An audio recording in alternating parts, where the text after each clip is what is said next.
No shop progress yet now. I've been stuck in the house a few days with an old knee injury kicked back to come back to haunt me. Knee swelled up. That's what happens when you decided in your 20s to be trying out Supercross and you're not very good at it. But you had fun. Now, yeah, too busy watching crusty demons of dirt. So, since I want to do something, I decided to do a little fiddling with some Terminator X stuff. And I ended up finding someone, a 24X LS deal, and somebody didn't have cam or crank sensor signal.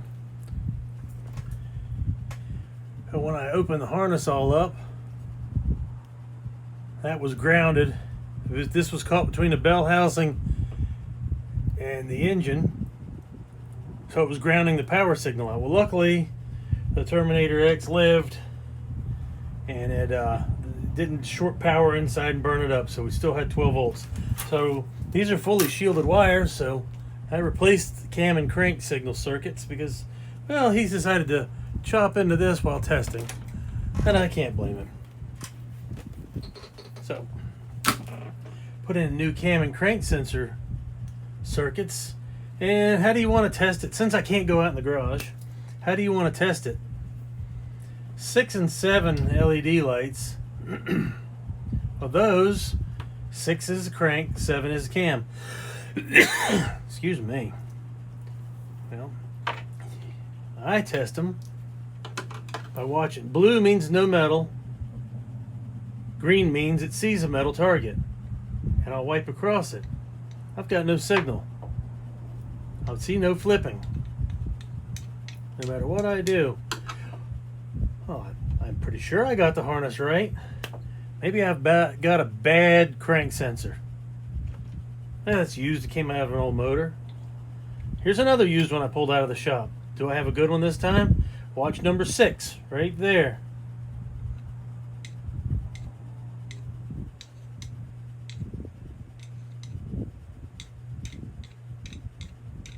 Look at that. Let's have a little close-up here so I can make sure you see it. 6, 7.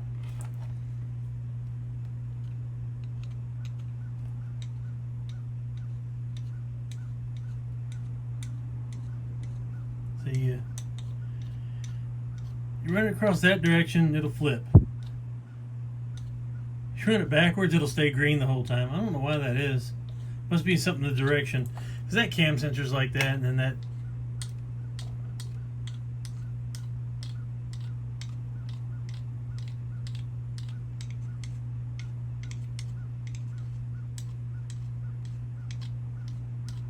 But most directions you can go. Some you're just going to get green, but you just got to do it like that. However. But what you're doing is you're making sure that the thing works. It sees nothing. It sees something. Sees nothing. Sees nothing. Something. Nothing. Something. Nothing. Then it'll work. And do the same with the cam sensor. But I knew there needed to be a close-up in the middle of this. Otherwise, it isn't going to do anybody any good. And I guess there's no need to show anybody a bad one. Bad one isn't going to do anything, obviously. See? And here's the funny thing. You can kind of tell because you don't feel any magnetization, and they get a little tiny bit warm. This one just dead cold, like room temperature. But yeah, the first thing you can barely feel it. Slight magnet. You feel it slightly pulling on the screwdriver. Maybe you can feel it, maybe you can't. Maybe it's just my imagination. But go by the light. That'll tell you if you fixed it or not. Or if you got a bad sensor. If you're not sure if you got a bad sensor, of course, check your voltages. You're going to want to check for 12 volts. And this is a 24X, 12 volts and ground. Signal wire is a signal wire. You could always ohm that back to the ECU if you wanted. But yeah. 5 volts and ground on 58X. Always consult your wiring diagram if you're unsure. Bad sensor, good sensor. Now here's the fun part. You can do the same with the cam, and on the 24X they both plug in the same. So I can put that up there, and that'll be number 7. I know my circuit's good now, don't I? Isn't that lovely? So now that that's all good, let's check and see. Oh, a little something that's always... We'll do it the way I do it, not the way it's supposed to be advised. But I cried about testing on output testing for a long time, and I never got it. Well, a couple years ago, V3 came out. Yeah, I mean, I'm really a Dominator HP snob for my own personal stuff, but I do stuff for other people, and not everybody's got the budget. So, and we got it on Dominator and HP V6 too. Oh, we get the output test. Now this is the warning: don't do what I do. Do what they say, and they say if you're scared of it, don't do it. So read that warning. And if you feel like going through and letting yourself accept the responsibility of hurting stuff, then you can proceed with this. I don't care. I will do whatever. And look at all the LEDs. They change to a neat color. They start doing these goofy things. So what they want you to do, let's test a fuel pump. And I don't know if you'll be able to hear it, but there it is. Hopefully you can hear this. Fuel pump works great. Now, what they want you to do let's test an injector. I hope you can hear this, but they advise testing the ground signal with like an LED test light or something like that, and then use power to the other side. I'm too lazy for that right now. So what I'll do is I'll turn the pump on. I'll turn this on pulse on time 307 on, something like that. For yeah, oh look, I got 307, and I'll give 10 pulses. And you're not supposed to do this. Well, we got injector 5. 1, 2, 3, 4, 5. E. I don't turn it on. I pulse it.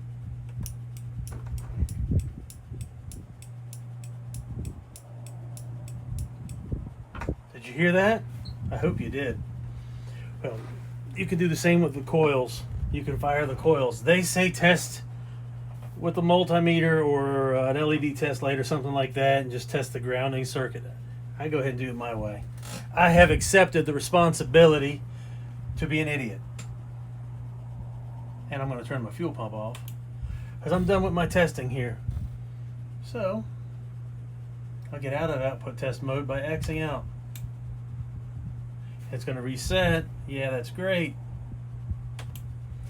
Now, do I have this plugged in? Yeah. A lot of people have got an expansion module for the inputs and outputs, like I have here. I'm going to test this one. This one here is output 1, and I'm just testing that against the temperature, air temperature over a certain amount, and it's over that temperature, so it's on. The rest of them, well, not the rest of them, but 4 of them on the end, I did on different TPSs. See, yeah, look at that.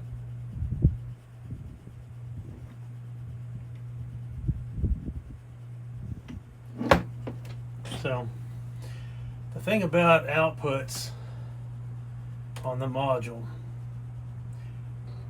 you don't get to use them in other ICFs. You just get to use them in here.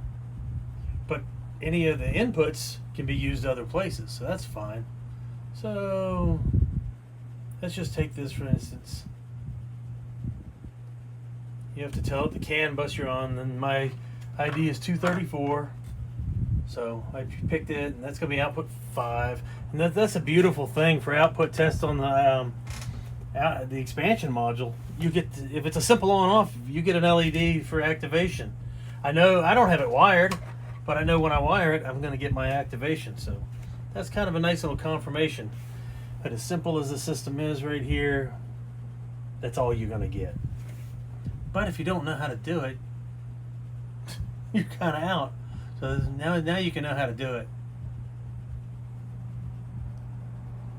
Of course, I did a TPS auto set. I use this TPS. This is just my little checking stuff out on a bench, programming, doing different things.